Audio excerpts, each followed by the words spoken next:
آج کے اس خطبہ جمعہ میں وراثت کا مال صحیح طور پر تقسیم نہ کرنے والوں کا انجام ذکر کیا جائے گا۔ کتاب و سنت کی روشنی میں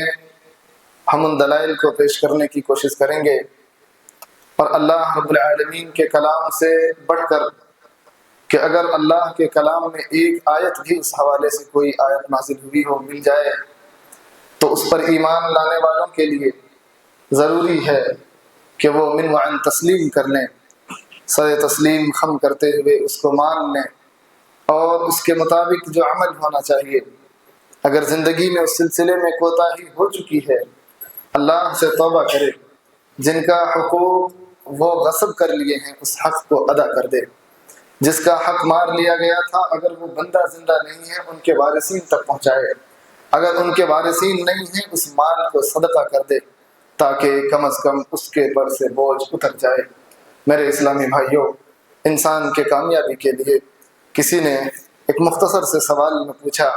کہ جنت میں داخل ہونے کا راستہ اور جہنم میں جانے کا راستہ کیا ہے؟ ہم نے کہا جس بندے کو اگر تو اللہ پر ایمان ہے، اس کے پاس نیکی کمانے کے لیے اور برائی کے راستے کے لیے دو ہی آپشن ہوتا ہے، ایک اللہ کے حقوق میں کمی کر لینا اور بندوں کے حقوق میں کمی کر لینا۔ اگر تو ان دونوں کے حقوق کی ادائیگی اس کی زندگی میں بہترین انداز میں ہے تو یقین مانیں پھر اس بندے کے لیے جنت کے راستے آسان ہو جائیں گے۔ اگر ان دونوں حقوق کی ادائیگی میں وہ کمی کرتا ہے، حتیٰ کہ ایک بندہ جو ایمان والا ہو کر کے اللہ کے حقوق کی ادائیگی میں بھرپور وہ اپنا عمل انجام دے رہا ہے، لیکن بندوں کے حقوق کی ادائیگی میں کوتاہی ہے اور بہت حد تک کوتاہی ہے، اللہ رب العالمین ظلم کرنے والا نہیں ہے، کسی پر بھی ظلم نہیں کرے گا۔ اللہ نے ظلم کو اپنے اوپر بھی حرام کر لیا ہے، جو میں نے خطبہ مسنونہ میں حدیث پیش کی۔ اللہ کے نبی صلی اللہ علیہ وسلم، نبی کریم صلی اللہ علیہ وسلم اس حدیث کو اس طور پر بیان کرتے ہیں کہ اللہ نے فرمایا۔ جب حدیث میں یہ بات آئے تو اس کو حدیث قدسی کہتے ہیں، یعنی وہ الفاظ جو اللہ کے نبی صلی اللہ علیہ وسلم اپنی طرف سے بیان کر رہے ہوں، جیسا قرآن کی آیت میں اللہ کی جانب سے الفاظ بھی اور وہ احکامات بھی نازل ہوتے ہیں۔ اللہ کے نبی صلی اللہ علیہ وسلم نے فرمایا کہ اللہ رب العالمین کہتا ہے، یا عبادی انی حرمت الظلم علی نفسی، اے میرے بندو میں نے اپنے اوپر ظلم کو حرام کر دیا ہے۔ یعنی اللہ کسی کے ساتھ ظلم کرنے والا نہیں ہے۔ اللہ رب العالمین نے جس کے ساتھ جو وعدہ کیا ہے، اللہ اپنے وعدے سے مکرنے والا نہیں ہے۔ اللہ نے جس سے جو وعید سنائی ہے، یعنی اگر تو کسی گناہ کے تعلق سے کسی کو کوئی ایسی وعید سنائی گئی ہو جو سزا کے طور پر ہو، اللہ رب العالمین اسے بھی نافذ کرے گا۔ میرے اسلامی بھائیوں، جب اللہ نے ظلم کو اپنے اوپر حرام کیا، ساتھ ہی ساتھ یہ بھی کہا کہ وَجَعَلْتُهُ بَيْنَكُمْ مُحَرَّمًا، اور ہم نے اس کو تمہارے درمیان بھی حرام بنایا ہے۔ کس کو؟ ظلم کرنے کو۔ ایک بندہ اگر ظلم کرتا ہے، اللہ رب العالمین اس کا بدلہ لینے کے لیے خود کافی ہے۔ اگر ظالم کا بدلہ اس دنیا میں نہ لیا جا سکتا ہو، ظلم کرنے والا اپنی طاقت و قوت کی بنیاد پر اگر یہاں بچ بھی جاتا ہو، اللہ رب العالمین کی پکڑ سے وہ کبھی نہیں بچ سکتا ہے۔ وراثت کے مال میں صحیح طور پر تقسیم نہ کرنے والے لوگوں کے لیے جو وعید آئی ہے قرآنی آیات کی روشنی میں اور نبی کریم صلی اللہ علیہ وسلم کی فرامین کی روشنی میں ذرا غور کیجئے۔ قرآن کی آیتیں واضح طور پر ہمارے لیے دلیل کے لیے کافی ہیں۔ اللہ رب العالمین نے یتیموں کے مال کے حوالے سے خصوصی طور پر ذکر کیا اور کہا کہ ان الذین یاکلون اموال الیتامی ظلما انما یاکلون فی بطونہم نارا وسیصلون سعیرا۔ واضح آیت ہے، بغیر کسی پیچ اور بغیر کسی خم کے اللہ عز و جل نے کہا کہ جو یتیموں کا مال ظلم کھا لیتا ہے، یتیموں کا مال ظلم کے طور پر ناحق وہ کھا لیتا ہے، کوئی بھی ہو بندہ، اللہ عز و جل کہہ رہا ہے انما یاکلون فی بطونہم نارا، وہ اپنے پیٹ میں آگ کو بھر رہا ہے۔ اللہ کے الفاظ سنیے، یتیم کا مال یعنی کہ کوئی بندہ گزر گیا، اس کے بچے ابھی اس عمر کو نہیں پہنچے ہیں کہ وہ اپنے مال میں صحیح سے تصرف کر سکتا ہو، اور اگر اس کے مال کی سرپرستی کرنے والا کوئی بھی بندہ، چاہے گزرنے والے کا باپ ہو، بھائی ہو، اس کی بہنیں ہوں، اس کے رشتہ دار میں کوئی بھی ہو، کہا کہ انما یاکلون فی بطونہم نارا، وہ اپنے پیٹ میں آگ کو داخل کر رہا ہے، کوئی اور چیز نہیں۔ کھانے کے طور پر اس دنیا میں وہ مال ضرور دکھ جاتا ہوگا کہ بڑے روپے پیسے ہیں، تجارتیں چھوڑ کر گیا، زمین جائیداد ان کے نام تھے، اور وہ بچوں کے بلوغت کی عمر کو پہنچنے سے پہلے ہی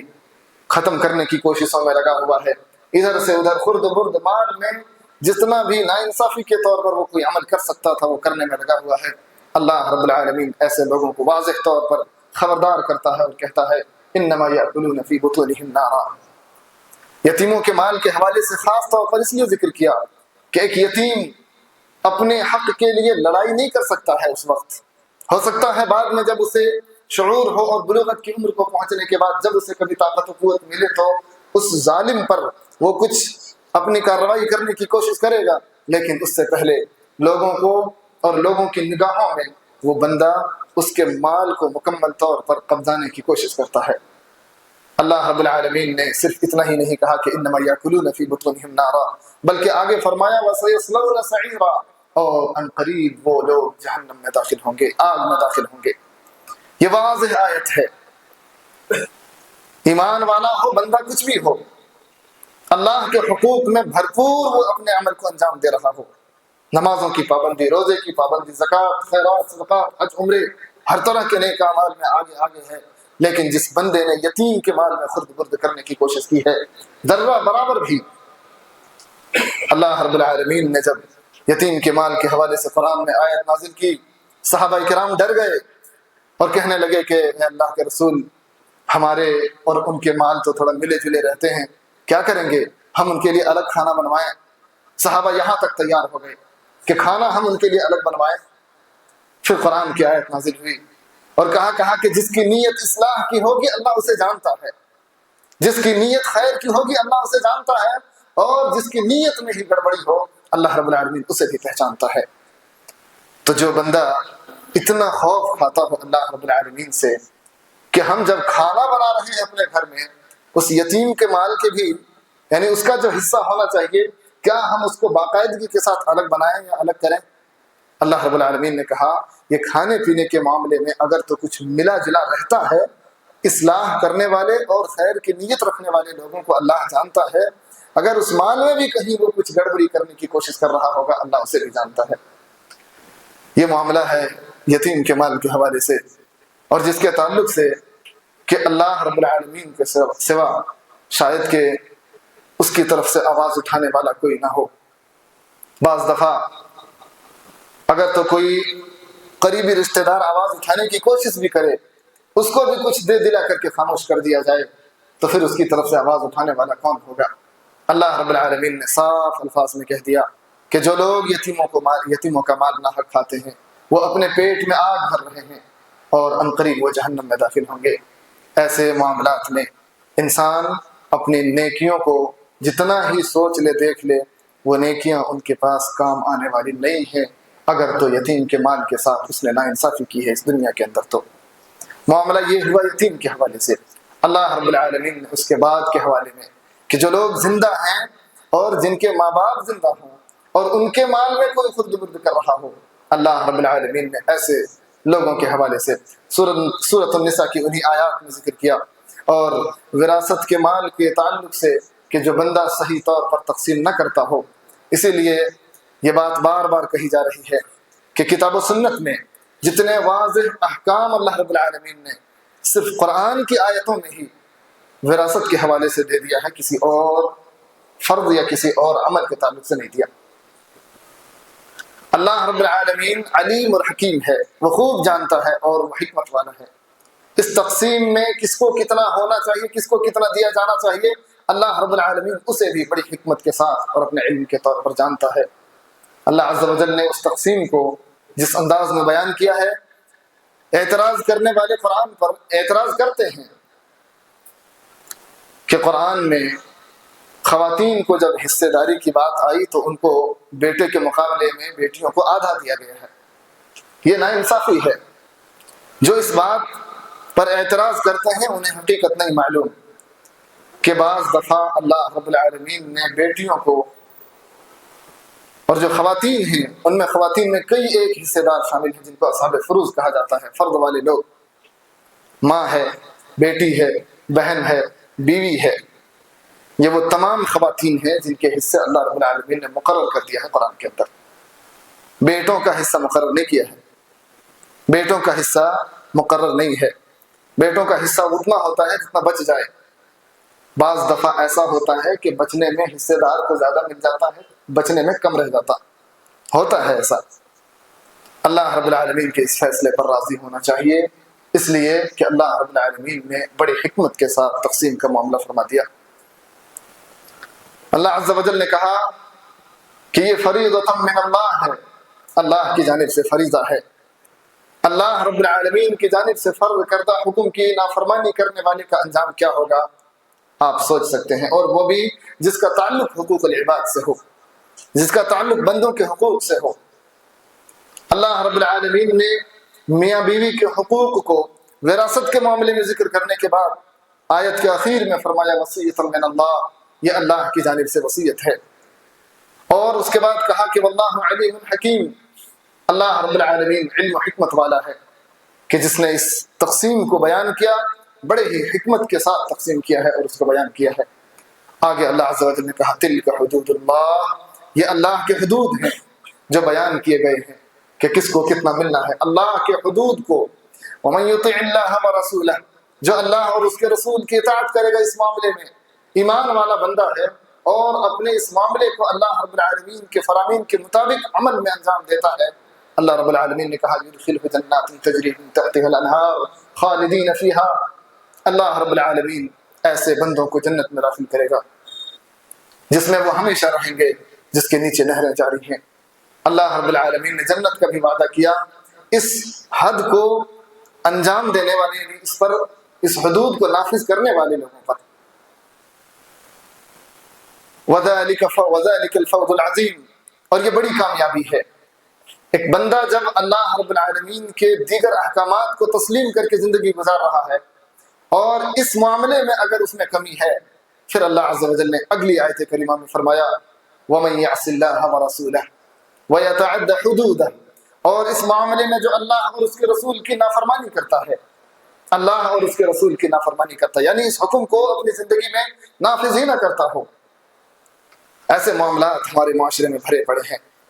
کہ نافذ ہی نہ کرتا ہو، وراثت کے معاملے کو صحیح طور پر تقسیم ہی نہ کرتا ہو، اللہ کے حدود کو تجاوز کر جاتا ہو۔ یہ جو اللہ رب العالمین نے حکم دیا، اس حکم کو اپنی زندگی میں نافذ نہ کرنے والا، اللہ رب العالمین نے فرمایا یدخلہ نارا خالدا فیہا، اس کو کہاں داخل کرے گا؟ نارا خالدا، جہنم میں داخل کرے گا، آگ میں داخل کرے گا جس میں وہ ہمیشہ رہیں گے۔ وَلَهُ عَذَابٌ مُهِينٌ، اور اس کے لیے رسوا کن عذاب ہے۔ کن بندوں کے لیے کہا جا رہا ہے؟ یہ وہی بندے جو ایمان والے ہوں گے، جو قرآن پر ایمان رکھتے ہوں۔ ہماری صفت یہودیوں کی سی صفت ہو گئی کہ جن معاملات میں مال کا معاملہ نہ آئے وہ ہمارے لیے بہت ہے، بہترین ہے اور قابل قبول ہے، اس میں ہم اپنے علماء سے بحث بھی کرتے ہیں، ڈسکس کریں گے، پوچھیں گے، سوال و جواب ہوگا ان کے ساتھ، لیکن جہاں مال کی بات آئے گی وہاں نکل لیں گے چپکے سے۔ جہاں دیکھا جائے گا کہ ہمارے مال میں کچھ حصے داری میں بٹوارا ہو رہا ہے، وہاں سوال نہیں ہوگا کہ قرآن کی آیت کیا کہتی ہے۔ اللہ رب العالمین نے یہ یہودیوں کی صفت ذکر کی ہے قرآن کے اندر کہ یؤمنون ببعض الکتاب ویکفرون ببعض، کتاب کے بعض حصے پر ایمان ہے اور بعض حصے کو انکار کر جاتے ہیں، نہیں مانتے ہیں۔ وراثت کے معاملے میں انسانوں کا معاملہ، یعنی یہاں مومنین کا، کہ جو اللہ رب العالمین کے کلام پر ایمان رکھنے والے لوگ ہیں، کیوں اتنی لاپرواہی ہوتی ہے؟ جس کو اللہ نے فریضہ کہا ہو، وصیت کہا ہو، اس وصیت کے نفاذ میں لوگوں کی رگیں نہیں پھڑکتی ہیں کہ ہاں جی ہمارے گھر میں یہ معاملہ پیش آیا، اب اس کو نافذ کر دیا جائے۔ میں نے گزشتہ خطبے میں یہ ذکر کیا تھا کہ خاندانی نسب نامے کو اور خاندانی جاہ و جلال کو باقی رکھنے کے لیے ایک انسان ایک لمبی عمر تک اس کو تقسیم ہی نہیں کرتا ہے۔ اللہ رب العالمین کے حکم کی نافرمانی کرنے والے لوگ ہیں سارے کے سارے، چاہے نماز میں وہ 5 وقتہ نمازی کیوں نہ ہو، اللہ کے حکم کا سراسر نافرمانی کرنے والا بندہ ہے۔ اور ایسے ہی لوگوں کے بارے میں کہا گیا ہے کہ وَمَن يَعْصِ اللَّهَ وَرَسُولَهُ وَيَتَعَدَّ حُدُودَهُ يُدْخِلْهُ نَارًا خَالِدًا، کہ جو اللہ اور اس کے رسول کی نافرمانی کرے اور اللہ کے حدود کو وہ تجاوز کر جائے، پامال کر جائے، اللہ کے حد کو نافذ نہ کرے، اللہ رب العالمین ایسے بندوں کو جہنم میں داخل کرے گا۔ وہ حدیث تو یاد ہوگی نا، جو ذکر کی گئی تھی خطبے میں، کہ روزے کا ثواب، نماز کا ثواب، حج اور زکوٰۃ کا ثواب لے کر کے حاضر ہوگا بندہ، پھر اللہ رب العالمین اسے جہنم میں کیوں داخل کرے گا؟ معاملات خراب ہونے کی بنیاد پہ بندوں کو اس کے حلیے سے مت پہچانیے، مت جانچیے کہ بندہ شریف ہے یا بندہ بدماش ہے۔ اگر بندہ معاملے میں صحیح ہے تو بندہ ٹھیک ہے۔ معاملہ یعنی لوگوں کے ساتھ لین دین، لوگوں کے حقوق کی ادائیگی، اللہ کے حق کی ادائیگی کا معاملہ اللہ کے ساتھ ہے، بندوں سے اس کو کوئی معاملہ نہیں۔